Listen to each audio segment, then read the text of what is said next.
quand on parle de la jeune capitale allemande, on a tendance à ne voir que son passé conflictuel et l'on s'imagine que découvrir la ville se limite à la visite de ses vieux monuments ou de ses musées. Et pourtant, en dépit de ses déboires historiques, Berlin est aujourd'hui une ville en perpétuel mouvement, au regard tourné plus que jamais vers l'avenir. Pour bien se rendre compte à quel point cette ville est vivante et éclectique, il faut faire un tour à Alexanderplatz. C'est l'un des principaux centres d'activité de Berlin, fréquenté quotidiennement par près de 300 000 personnes. La place se repère de n'importe où grâce à la Fernsehturm, une tour émettrice haute de 368 mètres. Il est possible de monter au sommet pour obtenir un panorama sur la capitale ou pour profiter du bar et du restaurant tournant. Ça te coûtera tout de même la modique somme de 17 € simplement pour profiter de la vue et de 21 € si tu souhaites accéder au restaurant. Je ne te cache pas que c'est un peu la raison pour laquelle je n'ai pas d'image de là-haut. Bref, de toute manière, il y a largement de quoi s'occuper au pied de la tour, avec les nombreuses boutiques, les bars et restaurants. Il y a tellement de monde et les rencontres se font si facilement qu'en 2 temps 3 mouvements, tu te retrouves embarqué dans un restaurant japonais à partager un bol de ramen sans vraiment trop comprendre comment t'es arrivé ici. Mais c'est ça qui est agréable. Il y a tout le temps de l'animation dans la ville, à tel point que parfois, elle semble tout entière dédiée à la fête. Les cafés sont pleins à toute heure, les bars ne ferment jamais, il y a des cabarets complètement déjantés ou des boîtes de nuit ouvertes en non-stop du vendredi au lundi. Perso, je me suis limité au bar. D'ailleurs, il y en a un qui m'a bien plu, c'est le Madame Claude, avec son décor collé au plafond et où viennent nous régaler musicalement des artistes des environs.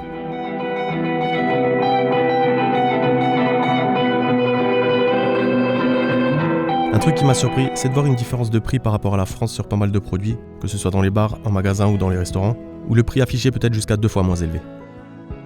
En parlant de resto, que tu sois vegan, totalement carnivore ou que tu te limites à ce que tes moyens peuvent t'offrir, il y en a pour tous les goûts, tu n'as que l'embarras du choix. Et une fois de plus, à presque n'importe quelle heure, tu peux trouver un endroit où manger. Derrière ce rythme trépidant qui peut en effrayer certains, Berlin reste néanmoins une ville agréable à vivre. Faut savoir que 40% de la superficie de la capitale est constituée d'espaces verts. Nombreux sont donc les coins de verdure ou les points d'eau pour profiter d'un moment de tranquillité. Pour le coup, je te conseille de louer un vélo afin d'arpenter forêts et parcs. Je pense que c'est l'un des moyens de transport les plus utilisés ici, et tout est pensé pour le cycliste et sa sécurité. D'ailleurs, un autre truc qui m'a surpris, c'est de voir à quel point les feux pour piétons sont respectés. Ça paraît peut-être bête de parler de ça, mais contrairement à la France où on a tendance à ignorer le bonhomme rouge s'il n'y a pas de voiture, là, les gens attendent patiemment qu'il passe au vert. Du coup, tu te sens carrément coupable si l'envie de traverser te prend, alors que tout le monde est en train d'attendre. Le vélo se verra également très pratique pour découvrir les différents vestiges de la ville. Parce que clairement, la première fois qu'on met les pieds à Berlin, on se sent immédiatement submergé par l'ensemble architectural de ces bâtiments qui témoignent de son passé historique.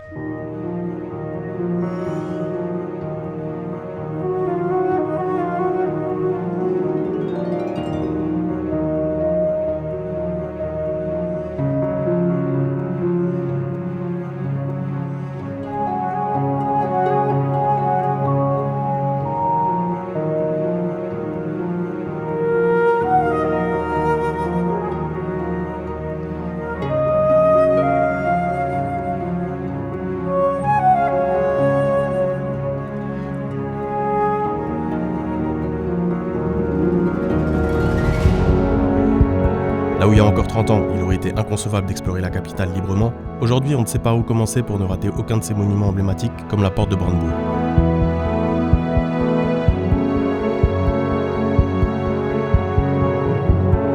Symbole de la division de la ville pendant 28 années, elle faisait partie intégrante du mur de Berlin. Nombreux étaient les courageux qui grimpaient sur la plateforme d'observation dans l'espoir d'apercevoir un proche bloqué de l'autre côté du rideau de fer, par-delà ce no man's land séparant géographiquement et politiquement l'Est et l'Ouest de Berlin. En 89, à la chute du mur, la porte change de titre et devient le symbole de l'Allemagne unie. Quant au mur justement, il reste encore quelques morceaux conservés en l'état dans différents endroits de la ville. Et l'ancienne frontière reste toujours visible grâce à cette ligne de pavé symbolisant l'emplacement exact du mur il y a 30 ans en arrière.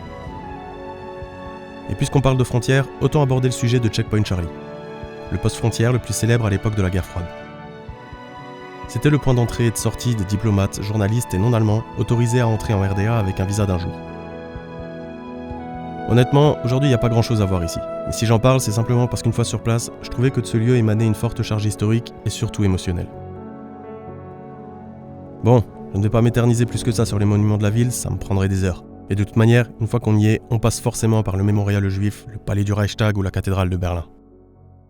Quoique, je peux encore te parler de l'île au musée, un ensemble de 5 magnifiques bâtiments incontournables contenant des travaux de l'Égypte ancienne comme le légendaire buste de Néfertiti, mais également des œuvres de Byzance et de Berlin. Et si ça ne te suffit pas, sache que la ville propose de découvrir également pas moins de 170 musées différents.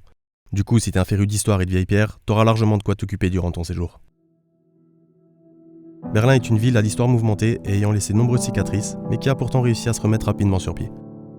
Potsdamer Platz, cœur du quartier des affaires, avait été complètement détruite. Aujourd'hui, avec ses multiples cinémas et son architecture moderne, elle est un parfait exemple du renouveau de la ville.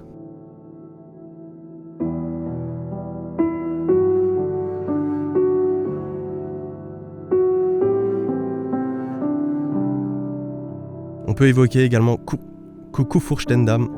Attends, je te l'écris parce que j'arrive même pas à le prononcer. Avec ses allures d'un New York miniature et ses boutiques de luxe à perte de vue, cet endroit corrobore parfaitement ce nouveau regard plus contemporain que la jeune capitale souhaite qu'on lui porte désormais.